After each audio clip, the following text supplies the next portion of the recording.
Chofetz Chaim said about Rebbe Chonon, Wasam and Zech Tzarek L'Brocha.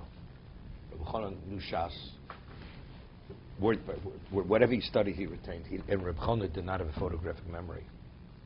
And it was known in Europe, there was a certain area in Europe that people, they had photographic memories in Poland. So he says, I'll tell you the difference between Rebbe Chonon, my Talmud, and all these people with photographic memories. He says, a person has photographic memories. The memory, it's a snapshot. You have photographic memory. But he says, Rebbe Chonon, he says, if you have, let's say, a person never traveled, let's say, to Switzerland, and it's the most beautiful time of the year, and once in your lifetime you went there. That experience, that memory will be with you forever. Because of something so unique and so special, it's so impressionable, there's no way you're going to forget that. Even if you have an ordinary memory. As he said, Rebbe Chonon valued every word of the Torah to such a degree that each word of Torah that he studied was unique to him. And because the way he valued the Torah, that's why he retained it. That's what the Chofetz Chaim said in Rebbe Chonon. That's the understanding. So what does that mean? That means, but what about a person that has a mindset, what about who I am and what I am? There's no way you could value the Torah to that degree. Right? A person did certain special deals. Each deal was a deal, one of a kind of deal. A textbook deal. Each deal, he's going to remember that deal. Even if he did 100 deals, if each deal was special in its own right, it wasn't multiple of the same kind of deal. Because each deal only empowers him and inflates his ego. So how do you value Torah to such a degree? You have to be negated. Unless you're negated, other things have value too. That minimizes the value of Torah. I told you the story, Reb Chaim Volozhin, when his son, Reb Yitzchak, he had a son, Itzel. He too became the Rosh Volozhin after he passed away, Yitzchak Volozhin. When he was 10 years old, he never met the Vilna Gaon, his son. And he always heard so much from his father about the Vilna Gaon. So, and they used to refer to, in this house, they used to refer to the Gaon as the Rebbe. The Rebbe. The Rebbe goes off, the Rebbe, everything was the Rebbe. So when he was 10 years old, he said to his father, he never usually mentioned it. He says, so when do we go see the Rebbe? They lived a few hundred miles from Vilna, 100 miles from Vilna. The moment he said to his father, the Rebbe, his father started to tremble.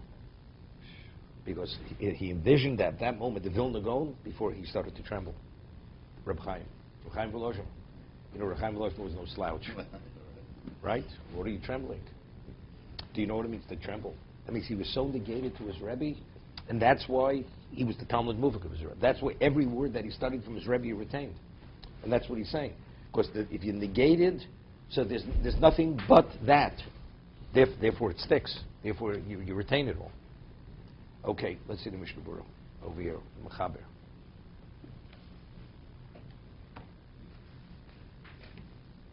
Holding Yud Gimel, page 29.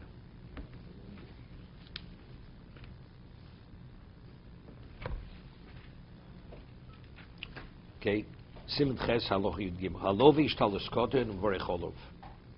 Person puts a talis koten on his home, and he says the bracha. U'chsheholich b'beis hakneses, and when he goes to shul, misativ talis godel. You go to shul, you put on the large talis. Sorach levarech olov.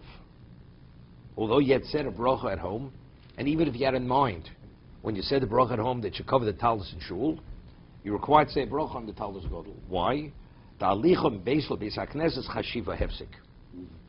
the going from your home to the Beis HaKnesses, that change of location, that's considered an interruption. As much as you had in mind, it doesn't make a difference.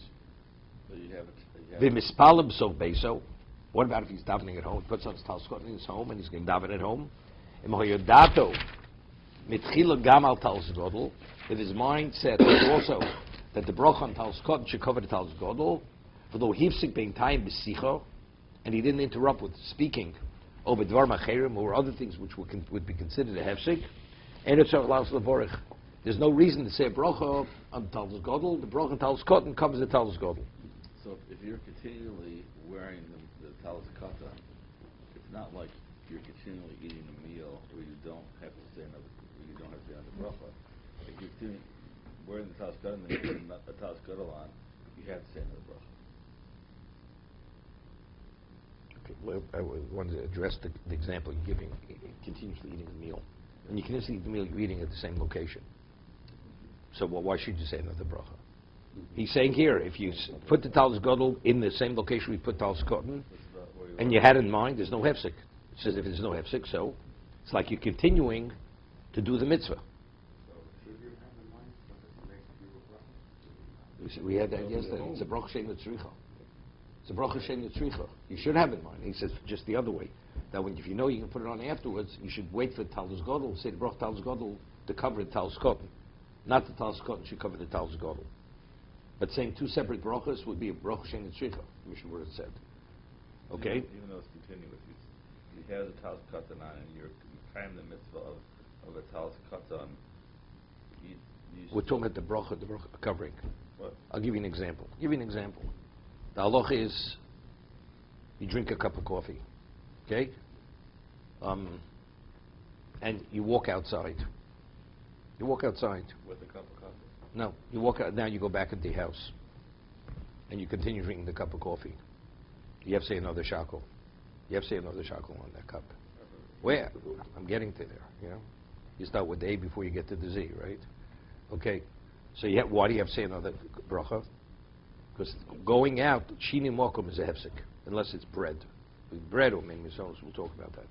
But for something which is a shackle, for sure, or a pre-eitz, or a pre-adama, changing location, coming back, that's a hefsek. That's considered as much as you had in mind, you're coming back to drink. So there's a discussion they speak, or Moshe speak, others speak. What about a person is in the country on a picnic, you're eating an apple, and you're hiking and you're eating the same apple continuously? That means every bite, so you continuously at a different location. That means every bite you take out of the apple, you have to say go pre-eitz? The answer is no, because there you're eating the same apple. And we're talking about when you continuously eat it. Not speaking, you take a bite, you're going to hike a half a mile, then you need take another bite. We're not talking about that. We're talking about you're eating as normally would one eat, even though you're changing location continuously. That's continuous eating, but it's eating the same thing. So when you eat the same thing, there's no reason to say a bracha. Here, when you put on the second talis katan, it's a different mitzvah. It's not wearing the same talis. Understand? Wearing the same garment, so you continue, of course. So here, when you put on the second talis, it's like, what about if you want to take a second apple? He finishes the first apple, and he wants to take a second apple. No, the second apple, you have to say bor pre-eitz. Because that's not a continuation of the original eating. So that's what the talis would be like the second apple. Okay? Let's see the Mishna Berura.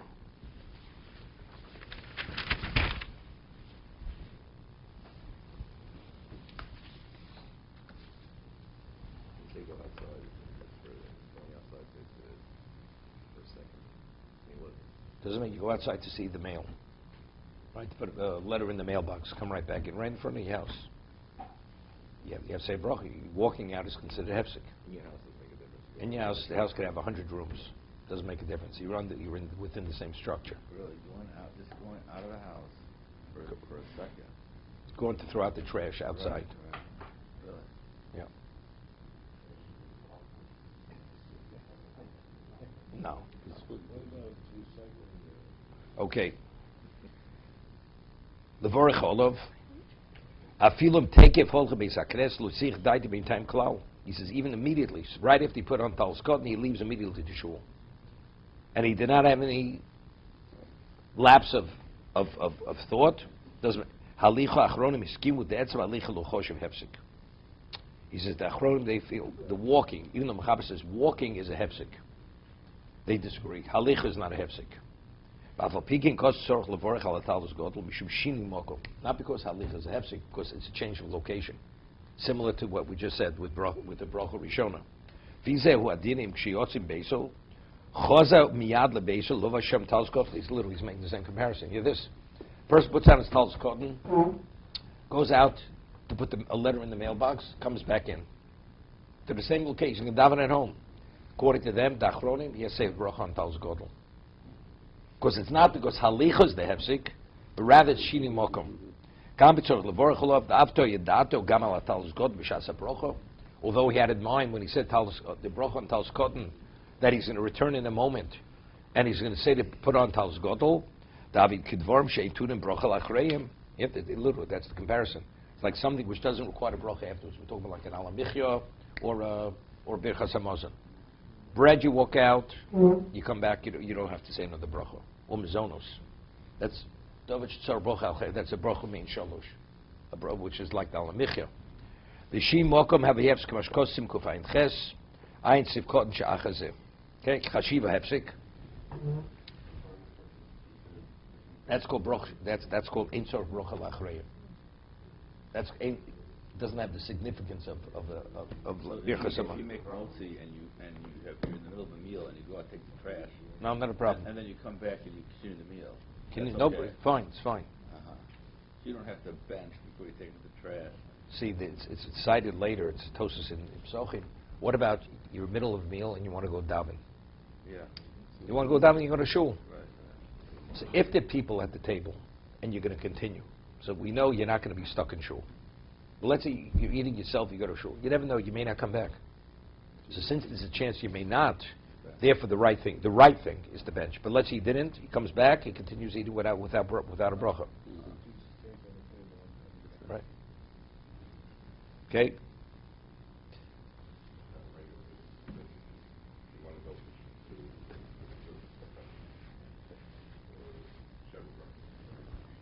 But there you have to have in mind. But here, even if you don't have in mind, you're at home. But here you're coming back to the same place. There's a difference. There you're going to another location. But there you washed. But there it's even more complicated. Because there you're going to another place. Here we're talking about you're returning. When you return to the same location, it's not a problem. It's a continuation of where you were. You go elsewhere, you can't say it's a continuation unless you had specifically in mind that you want to eat over there. You can, if you had in mind, but you have to eat a kazayas in the original location to establish you've eaten. And now that's going to be a continuation of that eating. But you had to have in mind initially that you're going to go to that Shevros. It's not somebody comes in the middle and says, by the way, there's a Shevros, they need a minion. And then you pick yourself and go there. When originally you said the motzi, you didn't have in mind to continue the meal there. Then there, what you should do is you should bench, and then go there and you whatever, have mazonos or something, to be mishtatif in the Sheva Brochas. Okay? Chashiva hefsik. So the Mechaber says, Halichas hefsik. This has to do, let's say, middle of Shemon Esrei. And you have to walk in middle of Shemon Esrei. Is that a hefsik? It's not a hefsik. And of course, you should always be, let's say, for whatever reason. Let's say you're in the middle of davening and something disturbs you where you're at. You permit it, to leave the location, go to a more quiet location. Let's see. Once had a case many years ago. It was Rosh Chodesh Elul, and I caught an early flight out in the morning out of, then it was called Lud. I don't think it was called Ben Gurion yet. And I'm in the shul, two people, a middle of Shemon Esrei, they're talking in my face. And they see I'm middle of Shemon Esrei. Two people, I'm not going to identify what they looked like. Literally in my face, they're speaking. Disturbed me. It was impossible. It's not they were whispering. They were speaking as a regular conversation, maybe 3 inches away from my face. So I finished the Shemon Esrei, and I go to. I said, you people have no decency. You see I'm stopping Shemon Esrei. How do you speak right in front of my face? I had to walk away. I mean, in the middle of Shemon Esrei, I had to walk out of the location. To daven somewhere, it was impossible to daven. When I said it to them, they didn't even know what I was talking about. But when it came to blow shofar for Elul, all of a sudden they got all excited, these two people. The shofar, they're here. I'm just saying. So in that case, there's not a question. L'chatchila, you're permitted to leave the location. Halicha is not a hefsek. Of course, you shouldn't walk in the Shemon Esrei. But if you have to, for whatever reason, you're permitted to leave the location. It's not a hefsek in Shemon Esrei.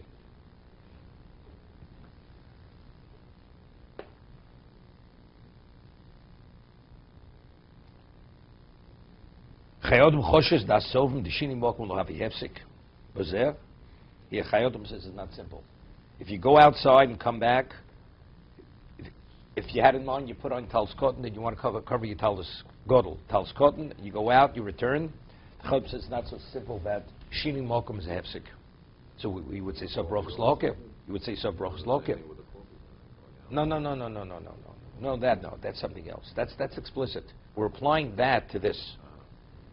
Al kain hechmish lo lavorich. Chayotim says it's not simple. They have a sub brochas lokel. You should not say another bracha. Im lo show you beis hakneses urochin beis, unless it was literally a long distance. O shlohoye daitu b'shas bracha gam olov. O shesir daitu b'ntayim. That's the only time you say another bracha. It has to be a long distance. So in the olden days, where shul was very often the courtyard. You had the house, you walked into the courtyard, it's like right out the door. The chodim held there. It wasn't simple. That change of location is considered a hefsek. So there he would not. He says, unless it's rochok, like today, you have to drive 5 minutes to get to shul. That's rochok, right? That's a distance. It's not right out the door. So the Mechaber says, therefore, if you're davening at home, afilu matalus koton, lovash b'cherezer. This is what Yossi brought. V'atalus godol b'cherer acher. You put on your talus koton in the bedroom, and you're going to daven in your study, right? The shini mokolavi b'cherer l'cheder, kevon shehoya dato l'zeh. Change your locations out from room to room. It'll come at simri shayin gimel sof sit aleph. Okay? Let's say it was in the same house, but he didn't have das.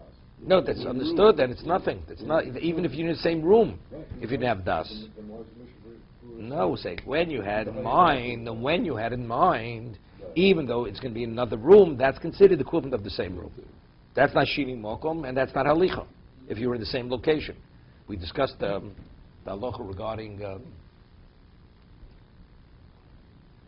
neglavasi. You're not supposed to walk dal ramos. Remember? So he cited the shita that if it's under the same roof, the whole house is considered dal ramos. So what about micheder lecheder? Right? You have to go into the bathroom to wash. So you're going from room to room. You're not the water's not in the room. The answer is, since it's under the same roof, that's not considered. The whole house is dal ramos. So so if you're within dal ramos, that's not called shini mokum. You're in the same location. So that's the concept. The same holds true for an apple, any kind of food. It's not, no question. I mentioned once, there's a Mogan Avram. The Mogan Avram says, regarding Mokum Kavua, you come into shul, somebody's sitting in your seat. So a person's a great tzaddik. He wants to say Mokum Kavua because he wants his tefillah to be received.